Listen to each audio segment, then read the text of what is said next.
Hello, my friends, and welcome back. Thank you very much for being with me again today. Too close?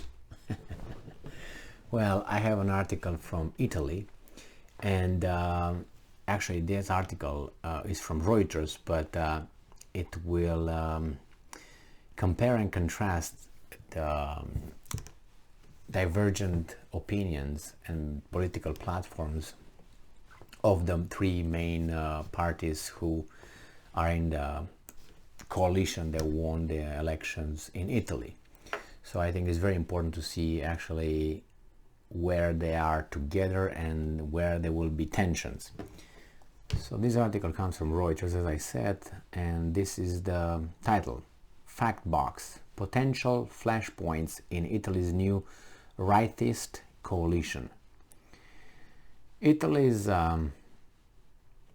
So here are some of the main potential sources of tension between Giorgia Meloni's Brothers of Italy, Matteo Salvini's League, and Silvio Berlusconi's Forza Italia.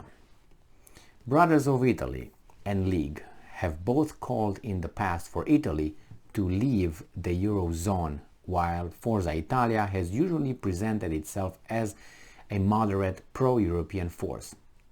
Meloni and Salvini continue to take aim at Brussels bureaucrats in their speeches, but Meloni has recently tried to recast Fratelli d'Italia as a more moderate conservative party, while Salvini remains more aggressive. The three parties all belong to different groups in the European Parliament. Forza Italia is the European People's Party. Fratelli d'Italia is with the conservative and reformists, while the League is in the identity and democracy group. When European Commission President Ursula von der Leyen, answering a question about Italy, said last week the bloc had tools, quote unquote, to deal with governments that do not respect European Union values, Salvini denounced her comments as shameful arrogance. I think so too.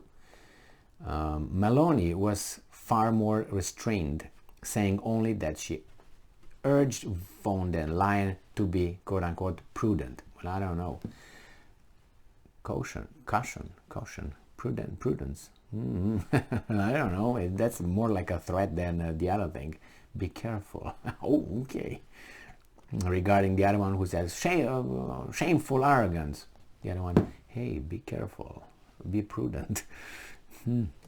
Ukraine: Meloni has spoken out strongly in support of the tough line against Russia espoused by NATO and the EU, pledging to maintain Western sanctions and keep sending weapons to Kiev. Berlusconi and Salvini, who have both frequently expressed their admiration of Putin in the past, have been far less clear-cut. The League leader has urged caution over sanctions, while Berlusconi's sparked outrage. There's a few weasels. I hate when the guys say, I sparked outrage. How many? How many were they? 15? 20? Out of how many? It's always a matter. I mean, you can't just pay attention to the 1% and say, it's outrage. It's 1%, people. It's not 99. I mean, when you're going to be like 20%, I will pay attention. I'm not going to change the 99 for the 1%. It doesn't work that way. That 1% have to convince the 99. You can just change it because, oh my God, outrage. Outrage what? The newspapers? I don't give a damn about the newspapers, the media outrage, because they are weasels and they're on payroll. They have their agenda. Okay? So tell me how many people. That's what I care. Outrage. Oh my God. And don't give me Twitter. And give me with all the people who, give me polls. Give me people who answer questions. I said, yes, I don't like that. I like that. But they're not going to do that because they're afraid. The same with the values. The European values made some values with a very, very tiny minority values. Many values of the European Union oppose the majority's values. They push the minority's values on the majority's values. That's a problem. That creates tensions. And they say, If you are in majority, they don't say majority, the ones that are opposing the values of the tiny minority, they are not tolerant, intolerant, and they are this and they call you names, but they're the majority. I guarantee you that are the majority. Why do I guarantee you that? The polls say that. It's not me saying, oh my God, look for the family. Tell me how many are for families and how many are not for families. Tell me who thinks that this is this and this is that. I can't say it, I'm YouTube, whatever. So I'm changing the subject right now, going back to what I'm doing best. But before that, I should read a few articles here and discuss them to you, because these guys are just get me off, So, the league leader has urged caution over sanctions, while Berlusconi sparked outrage on Friday when he said Putin had invaded Ukraine to install a government of decent people. Oh my God, and you got Zelensky, you got Zhmyhal, you got Reznikov, and you got Yermak. All four belong to the same group. How can you tell them that these guys are not decent people? Oh my God, they are the perpetual victims of this planet. They are the good people. They never hurt anybody, and never, ever, ever. They always defend themselves, even over there. Over there meaning around somewhere by Mediterranean Sea, not by Black Sea. The new government's first task will be to draw up a 2023 budget. Salvini is calling for a 30 billion euro hike in the deficit to shield families and businesses from the rising energy costs, but Meloni has opposed this, calling for caution with public finances. This thing sometimes, caution, be careful. The allies each have their own fiscal proposals, and some will have to be dropped to avoid blowing a hole in state accounts.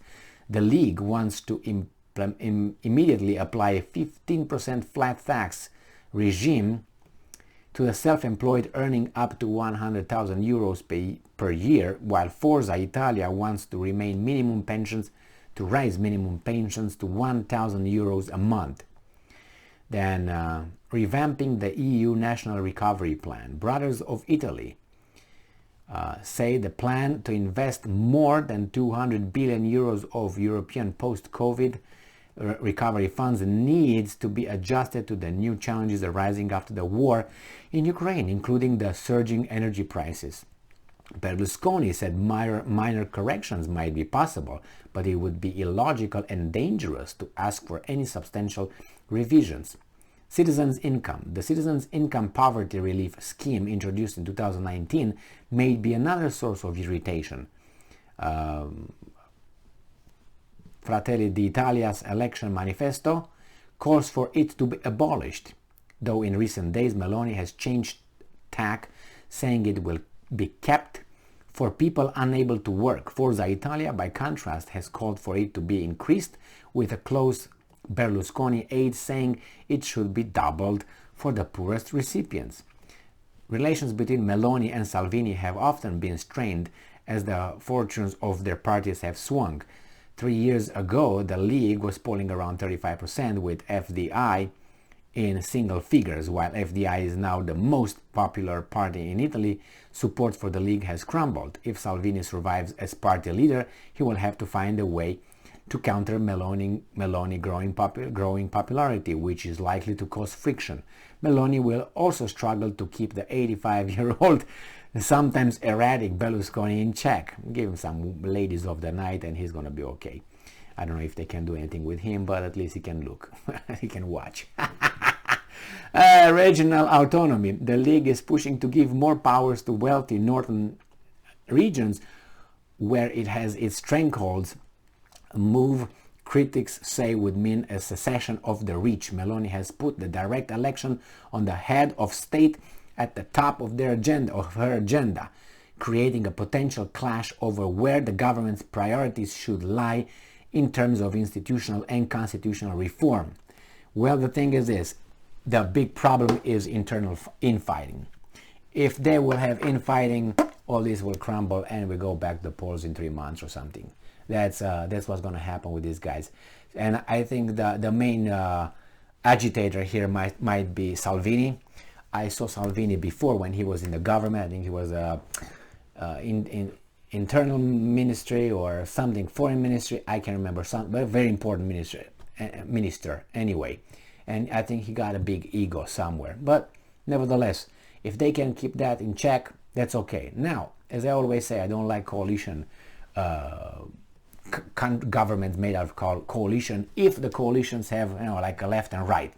How are you going to fit that? I mean, I didn't vote for the left to take care of the schools. I voted for the right to take care of the schools. I didn't vote for, let's say, for the right in providing services and whatever aid to the families.